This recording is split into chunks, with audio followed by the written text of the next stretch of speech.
अस्सलाम वालेकुम एवरीवन, कैसे हैं आप सब। पंजाब पुलिस डिपार्टमेंट ने जॉब अनाउंस की है जूनियर क्लर्क की।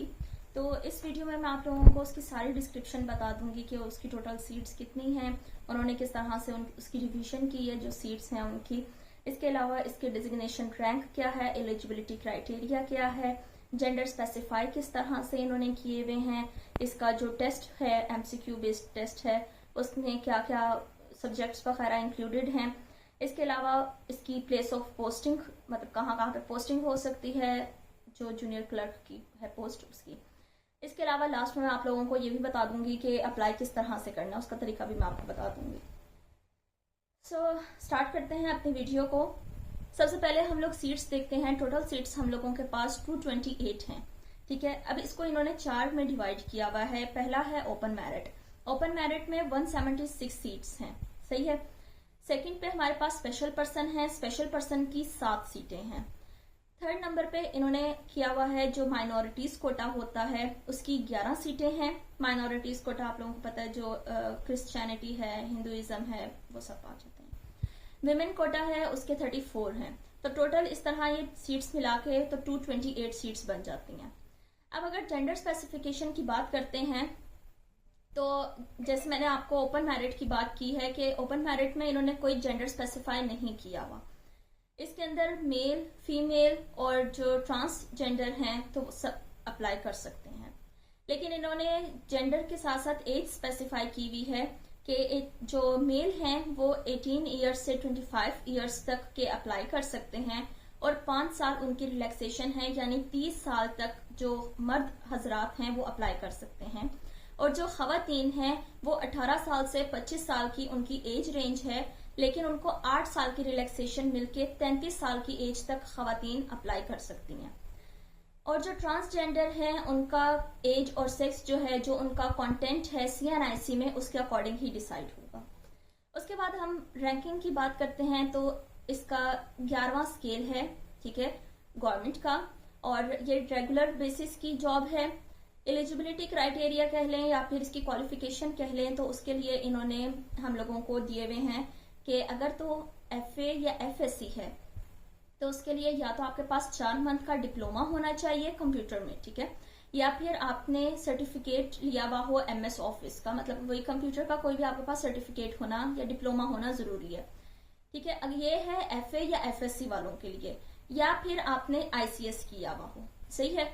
इनमें से एक चीज आपकी होना जरूरी है। और सेकंड पे इन्होंने ये बोला है कि आपकी जो स्पीड है उर्दू टाइपिंग और इंग्लिश टाइपिंग दोनों की, वो 25 वर्ड्स पर मिनट होना जरूरी है, सही है। मतलब स्पीड आपकी इंग्लिश टाइपिंग में भी और उर्दू टाइपिंग में भी 25 वर्ड्स पर मिनट आप लोगों के जरूरी हैं। उसके बाद हम आ जाते हैं पोस्टिंग की। ये पंजाब पुलिस डिपार्टमेंट है, इस वजह से पंजाब में कहीं पे भी एनीवेयर इन द पंजाब आपकी पोस्टिंग हो सकती है। लेकिन उसका ये होगा कि आपका जो डोमिसाइल है वो पंजाब का होना जरूरी है, क्योंकि जाहिर सी बात है कि पंजाब में आप किसी भी सिटी का डोमिसाइल है तो वो चल जाएगा। उसके बाद हम बात करते हैं टेस्ट की। इसका जो टेस्ट है वो 100 मार्क्स MCQ बेस्ड जो इसका टेस्ट होगा, उसमें इन्होंने 2 पोर्शन में उसको डिवाइड किया हुआ है। एक है जनरल एबिलिटीज, ठीक है, जो कि 80% पोर्शन को कवर करता है, और सेकंड हमारे पास है जो कंप्यूटर स्किल्स हैं या MS ऑफिस है, उसकी जो जनरल क्वेश्चंस होते हैं वो होंगे, वो 20% पोर्शन है। अब जनरल एबिलिटीज की अगर हम बात करते हैं, जो 80% पोर्शन है वो हमारा किस में से होगा। जनरल एबिलिटीज में हमारे पास जो GK नॉलेज होती है, ठीक है, जनरल नॉलेज हो गई, इसके अलावा करंट अफेयर्स हो गए, हमारे पास जो एवरीडे साइंस हो गई, इंग्लिश, उर्दू और मैथमेटिक्स, ठीक है, जियोग्राफी, ये सब सब्जेक्ट्स जो हैं वो हमारे जनरल एबिलिटीज में आते हैं। अब अगर हम बात करते हैं कि ये 100 नंबर का MCQ बेस्ड टेस्ट हो गया, जब आपका वो टेस्ट क्लियर हो जाएगा देन ये शिफ्ट करेगा आपकी टाइपिंग पे। जो मैंने आपको ऊपर भी बताया था कि 25 वर्ड्स पर मिनट आपकी टाइपिंग होनी चाहिए, उर्दू में भी और इंग्लिश में भी। तो MCQ के बाद आपका जो टेस्ट होगा वो होगा उर्दू टाइपिंग का, ठीक है। उर्दू टाइपिंग का टेस्ट जब आपका क्लियर हो जाएगा देन आपका होगा इंग्लिश टाइपिंग का टेस्ट। इस तरह से मतलब ये 3 हिस्सों में इसको आप कर लें कि पहले आपका एमसीक्यू टेस्ट है, फिर आपका उर्दू टाइपिंग का टेस्ट है और फिर आपका इंग्लिश टाइपिंग का टेस्ट है। लास्ट पे हम बात करते हैं जो लास्ट एंड फॉरमोस्ट है कि हम लोगों ने इसको अप्लाई किस तरह से करना है। अप्लाई करने के लिए आप लोगों ने सबसे पहले पीपीएससी की वेबसाइट पे जाना है। नीचे आप लोगों को नजर आ रहा होगा, पीपीएससी की वेबसाइट पे आप जाएंगे, वहां पर आप लोगों ने जॉब जो पोर्शन है आपने वो निकाला। वहां पे आपने अपना जो भी जॉब आपने, जैसे ये है जूनियर क्लर्क की, आपने वहां पे वो मेंशन कर दिया।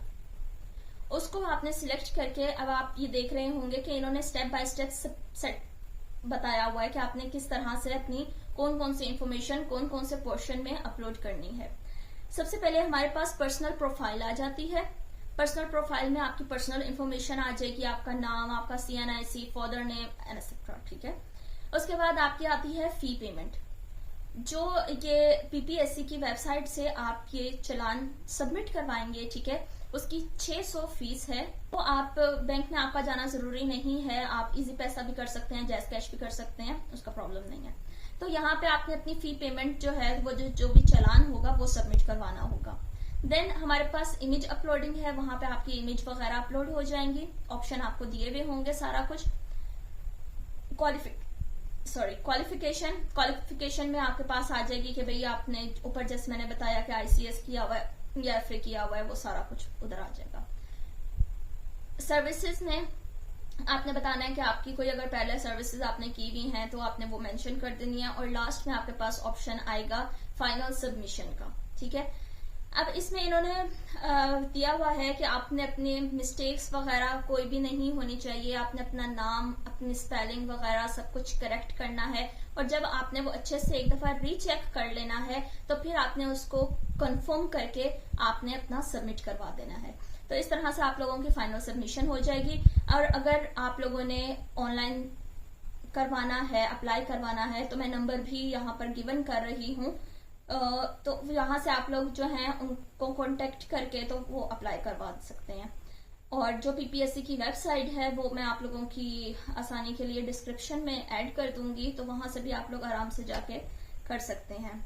तो उम्मीद है आप लोगों को सब कुछ समझ आया होगा। और अगर किसी की क्वेरीज हो तो वो मेरे से कर सकते हैं, कमेंट बॉक्स में कर सकते हैं। तो इंशाल्लाह मैं कोशिश करूंगी कि आप लोगों को एज सून एज पॉसिबल उसका बता सकूं। Thank you so much.